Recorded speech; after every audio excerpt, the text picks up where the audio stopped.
큰 영화는 관객을 울리는 재능이고 에로 영화는 관객을 꼴리게 만드는 재능.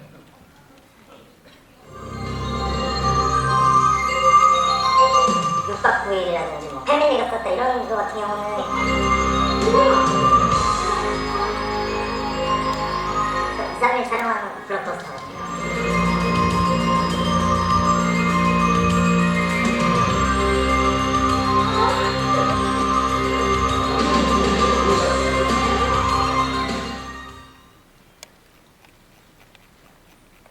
촬영 감독님은 어떤 영화 좋아하세요? 공공의 적이랑 아저씨.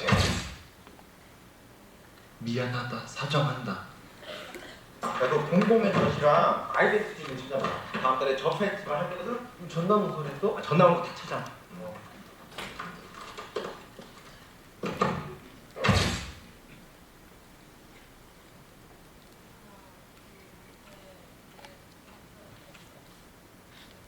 네. 네, 감사합니다. 네, 돌아주셔도 되겠어요. 자, 왜 19금 영화계의 어벤져스 군단이라고 했는지 감이 확 정말 오는 것 같습니다. 정말 캐릭터 설정부터가 버라이어티한데요.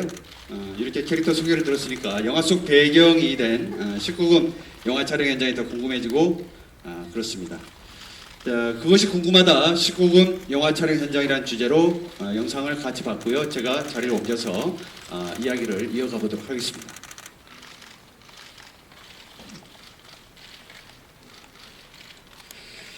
네, 그 질문부터 먼저 드리도록 하겠습니다.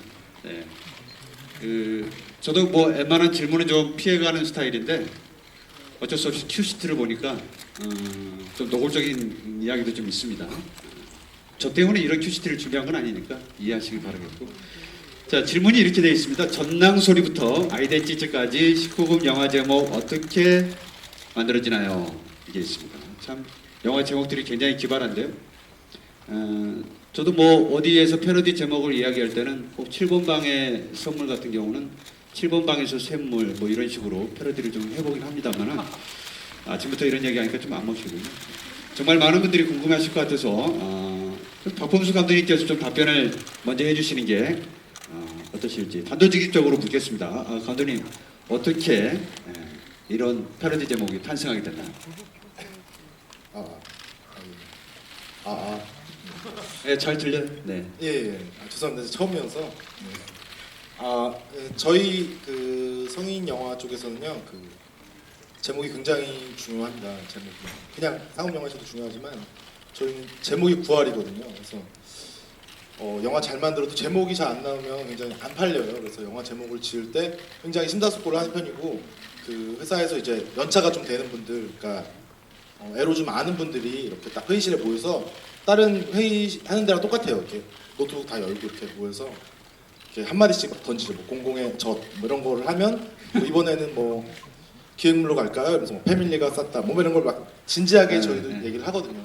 근데 이제 굉장히 그 제목을 잘 지어야겠다라는 그런 중압감이 있어서 되게 화두로 삼고 늘 다니기 때문에 부작용이 가끔 있게 돼요. 이렇게 밥 먹거나 이럴 때 식당 가서 밥 먹다가도 갑자기 뭐 그렇죠.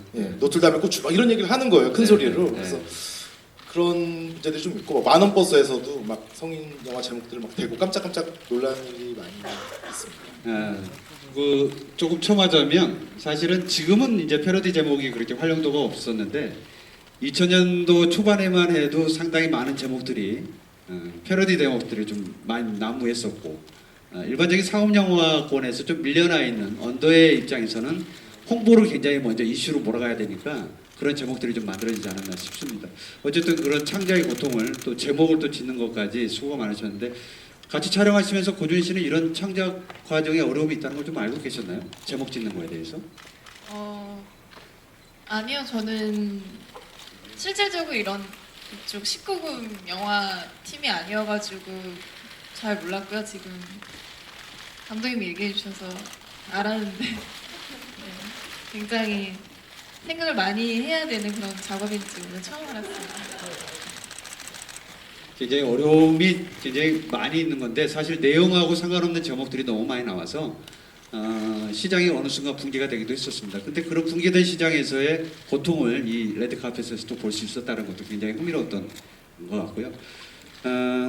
자, 두 번째 질문 가보도록 하겠습니다. 일반 상업 영화는 다른 시스템이 있어요. 보통은 이제 굉장히 저예산 비용으로 언더 영화를 만들어야 되는 또 분위기가 형성이 되어 있는데, 네, 먼저 영상을 한 편 또 보고 바로 이 이야기를 이어가 보도록 하겠습니다.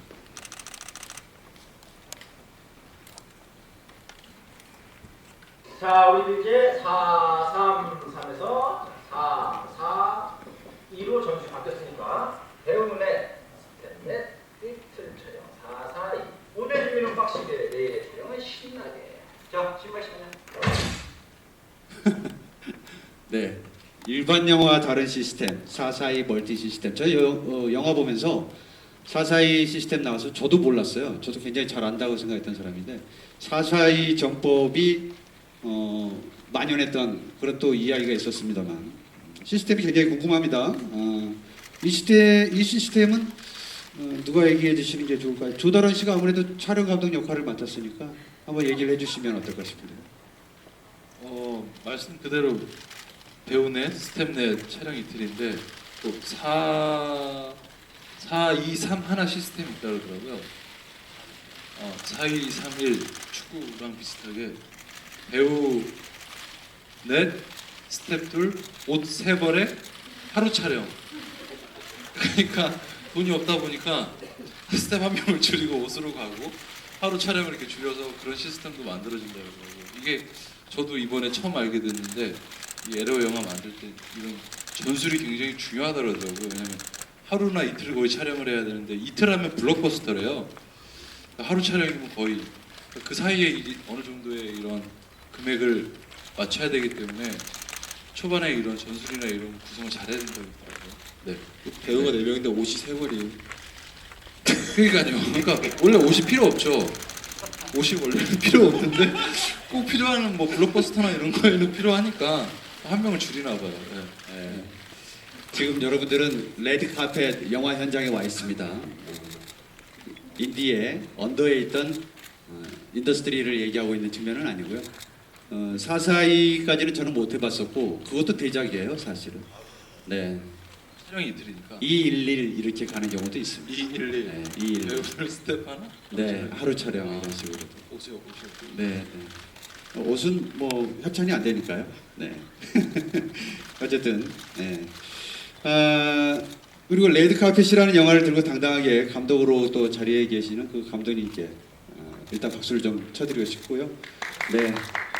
저는 축하드립니다. 저는 굉장히 정말 그 눈물 흘리면서 봤었어요. 네. 그러면서 박범수 감독이 좀 뭐 절친입니다만, 네, 참 순간 영화 보면서 박종우 감독이라고 하지 말고 복만대 감독이라고 했으면 더 좋았을 거라는 생각도 들었었어요. 그건 일부러 피해 가신 것 같은데 질문이 없는 거니까 그냥 뺄게요. 네, 다음 화면 보고 이야기 나눠보도록 하겠습니다.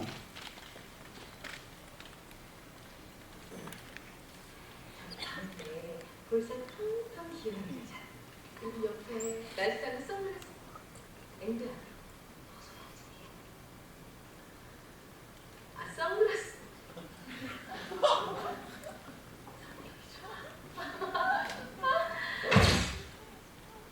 네, 세 번째 질문입니다. 느낌 있는 19금 배우 캐스팅 기준이 궁금하다. 사실 이 대답은 왠지 뭐 듣기 전부터 왠지 기대감이 많이 느껴지고, 사실 이 질문의 대답은 색드립 황제의 신. 네, 누군지 아시죠? 꼭 굳이 제가 이름을 언급하지 않아도. 네? 네, 이건 좀 아껴뒀다가 이따가 다시 제가 질문을 하도록 하고요. 레드카펫에서 감독 역할 맡으신 윤재상 감독님한테 네, 좀 들어보도록 하겠습니다. 오정세 씨 죄송해요. 네, 넘겼습니다. 네. 질문입니다. 느낌 있는 19금 배우의 캐스팅 기준이 영화 속에서도 많이 등장을 합니다. 어떤 기준으로 뽑으시는지.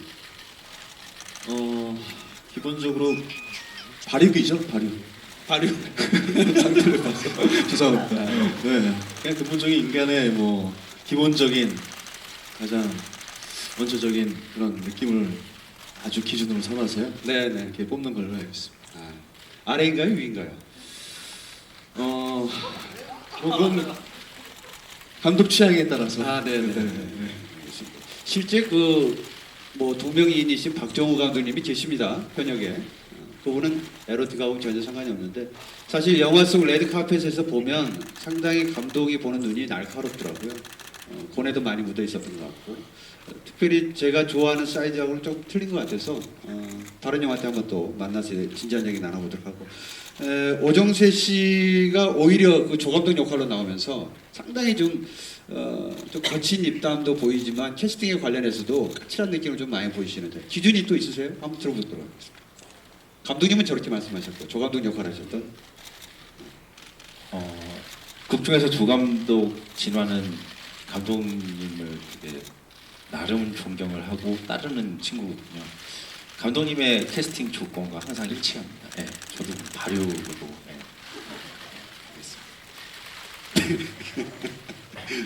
네, 발육이라는 말이 오늘 실시간 검색어에 좀 뜨지 않을까라는 생각이 좀 들기도 하는데요.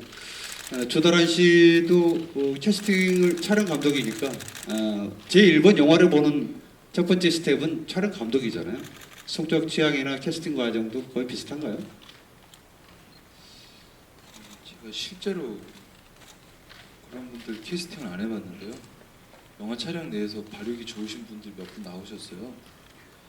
실제 좋더라고요.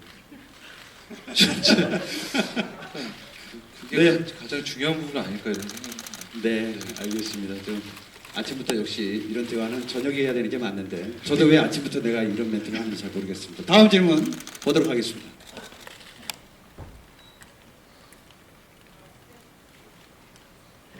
파티룸 있죠?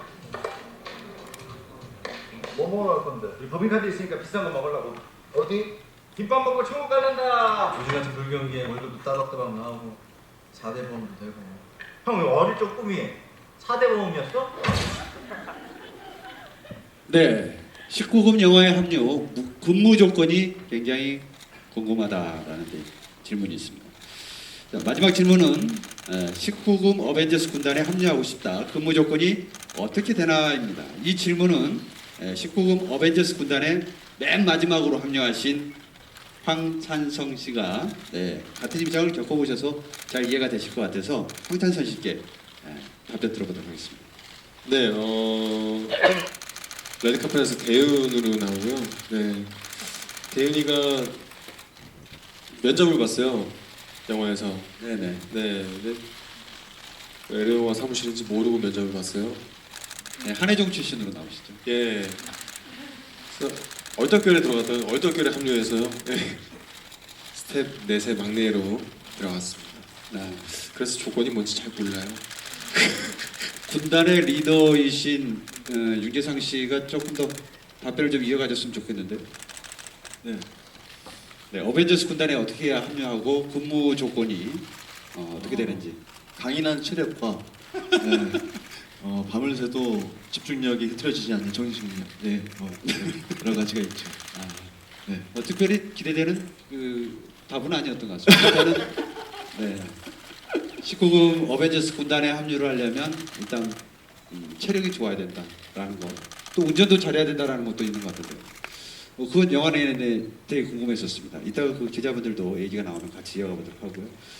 자, 그러고 보니 그 황찬성 씨의 몸매가 참 영화에서는 제가 기대했던 것보다는 좀 연약하게 나왔습니다. 네. 너무 옷을 껴입고 나오셔가지고. 예. 네. 제가 스텝이에요. 벗을 이유가.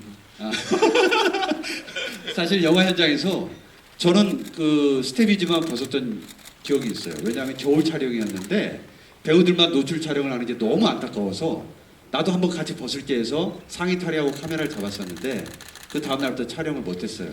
감기 몸살 걸려가지고 괜히 그렇게 오버하는 건 좀 안 좋은 행동인 것 같습니다. 네, 그 마지막으로 오늘 제 시선을 사로잡았고 제 기억으로는 한 6년 전이었던 것 같습니다. 대학로 어느 촬영장에서 먼발치에서 자전거 타고 갔다가 기웃기웃하면서 뵀던 기억이 있었는데, 네, 그 영화 제목은 제가 나중에 따로 말씀드리도록 하고, 네, 진짜요.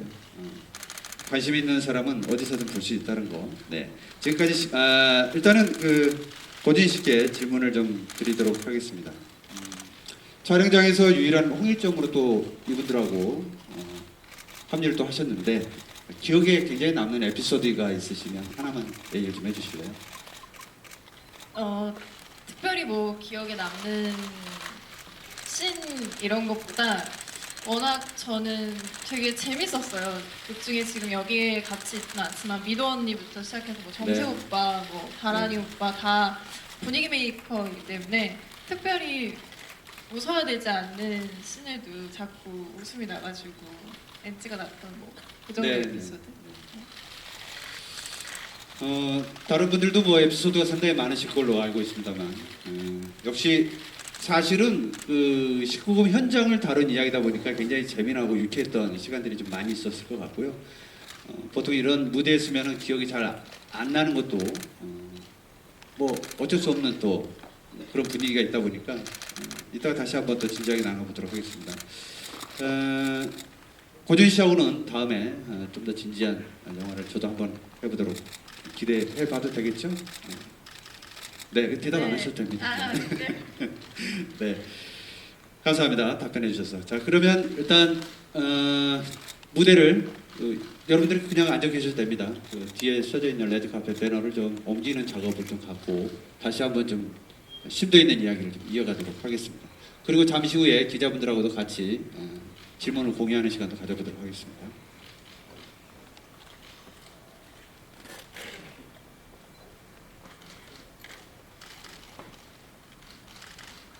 네, 참 간단하죠? 커트가 바뀌었습니다. 분위기가 이제 바뀌었어요. 네. 자, 그럼 본격적인 영화에 대해서 더 이야기를 나눠보도록 하겠습니다. 공통 질문인데요. 이거는 누가 답변을 먼저 해주셔도 더 좋습니다. 이번 작품에 출연하게 된 특별한 계기가 있으셨던 분이나 있다면 어떤 게 있었던 건지 누가 얘기해 주실래요? 보통 이렇게 물어보면 답변을 잘 안 해서 황찬성 씨부터 한번 좀 들어볼게요. 아 예, 순서대로 가나요? 건너뛸 수도 있어요. 네. 저 같은 경우에는 시나리오 맨 처음 봤을 때 이 대윤이라는 친구가 되게 매력적이었어요. 굉장히 한예종 출신의 뭔가 엘리트라는 네. 느낌이 있지만 예, 눈치가 없고 예, 굉장히 열정이 가득한 친구예요. 그래서 이 매력을 정말 제가 표현하고 싶은 마음에 네, 시나리오 보고 네, 바로 매니저분께 연락을 해서 하고 싶습니다. 라고 했습니다. 그럼 단번에 한번 네, 시나리오 한번 보고 정말 하고 싶어가지고 바로 출연자가 누군지 모르고 감독도 누군지 모르는데 그냥 시나리오만 보고 그렇게 선택을 하셨다고. 그랬을 거예요. 그때 당시에 누구 할지 안 물어봤던 것 같은데. 아, 그래요? 네. 보통은 어느 배우가 나오느냐, 누가 내 파트너가 되느냐, 감독님은 누구냐, 어떤 작품을 네. 만드셨냐 이렇게 물어보지 않나요? 감독님도 이제 제가 하고 싶어요라고 얘기를 하고 감독님 처음 뵀어요. 처음 뵀는데 안녕하세요 감독님 하고 네 그러고 이제 제가 그 오디션 보는 줄 알고 가서 감독님 뵈가지고 이런저런 얘기하고 같이 밥도 먹고 하고 이제 인사를 나누고 헤어졌어요. 네. 근데 매니저님한테 제가 이 영화 하는 거예요. 굉장히 같이 이제 찾아주셔서 감사합니다. 뭐 네, 이제 네. 영화를 하게 되면 어쩌고 이제 대현이라는 캐릭터는 이런 캐릭터 이런 얘기 나누다가 그냥 그거 끝났어요. 저는 이제 오디션 본 줄 알고 이제 살짝 긴장을 하고 갔는데 이미 같이 하는 것 같이 말씀을 하시는 거예요. 그래서 네. 이게 하는 건가 하다가 이제 나중에 연락해 보니까 하는 걸 되더라고요. 네. 영화에서 만약에 그 캐릭터를 안 했으면 어땠을까라는 생각이 좀 들기도 했었습니다. 첫 데뷔작이셨죠? 네, 영화 처음 데뷔작이었습니다. 네. 그 다음은 저랑 이어서 하시면 더 좋은 작품 나와요. 네, 현장에서 직접 캐스팅을 하시면 모든 게 이제 사심으로 이어지니까. 네. 자, 혹시 다른 분들도 이런 비슷한 계기가 있으신가요? 그냥 대본을 보고 한 번에 나는 만족하지 않았다. 고준희 씨가 나온다고 그래서 뭐 했다거나. 누가 얘기했어요? 조달한 씨. 네, 저는 우연히 재밌는 시나리오가 있대요. 그래서 오정세 선배가 한대요. 그 전에는 좀 몰랐고 고준희 씨나 유계상 씨나 찬성 씨가 되는 거 모르고 정세영이 한다 그래가지고 정세영이 워낙 이쪽에서 마당발이고 있고 아마 우리나라 배우들 중에서 한 5손가락 안에 들어서 시나리오를 많이 보고 먼저 봐요. 이 형이 좀 재밌다 그러면 저도 주변 통해가지고 얻어서 시나리오를 봤어요. 네. 재밌는 거죠. 색주시공이라는 영화를 한 10몇 년 전에 했었는데 그 이후로 본 시나리오 중에 가장 네. 마음에 와닿더라고요. 그래가지고 정세영이 한다고 하니까 정세영을 좀 좋아해요. 네. 그 군대 전역하고 오정세라는 사람을 만났는데 야 이렇게 생겨도 배우를 할 수 있구나. 첫 인상이 저도 그 얘기를 많이 들었었거든요. 네. 아, 너도 배우긴 하는구나. 네. 처음에는 말도 없고 이래가지고 되게 이 사람 뭐지 이랬는데 같이 한번 촬영을 해보고 이 형한테 반했었어요. 아. 그리고 여배우들이 형을 굉장히 좋아하더라고요. 형 주변에 항상 여배우들이 있어요. 아. 그래서 형이라는 사람을 굉장히 현장에서 좋아했었는데 형이랑 같이 촬영하고 싶은 마음에 감독님을 설득을 했죠. 저는 아. 무조건 해야 된다. 네. 처음에 하고 싶은 역할이 원래 찬성이 씨가 했던 네, 역할을 네. 계속 하고 싶다고 했는데 마지막에 찬성 씨가 한다 그래서 그럼 전 다른 거라도 하겠다. 정말 열심히 하겠습니다. 꼭 참여하고 싶습니다. 네. 라고 해가지고 아. 한 작품이 레드 카펫입니다. 아, 네. 알겠습니다. 네. 저기 그러면 건너뛰어서 네. 고준희 씨는 어떻게 저는 실질적으로 제가 제일 마지막에 캐스팅이 됐어요. 마지막에 합류를 하게 됐는데 저도 다들 하고 싶었던 배우분들도 나오고 그리고 저도 일단 소재 자체가 되게 재밌더라고요. 네. 제가 이 팀은 아니고 그렇게 나왔지만 그리고 개상이 오빠랑도 같이 작업을 하고 싶어서 이 작품을 선택했던 것 같아요. 네, 알겠습니다. 특별한 계기라고는 이제 이슈가 되는 거는 오정세 씨 때문에 엮어 들어온 몇몇의 배우분들 뭐 이런 느낌으로 좀 봐도 되나요, 오정세 씨? 그럼 부담스럽고요. 저는 개인적으로 영화 시나리오 봤을 때 특이했던 게 되게 그러니까는 19금 영화 현장에 대해서 되게 사실적으로 묘사되어 있는 것도 흥미로웠고 그리고 되게 야한 코드들이 많고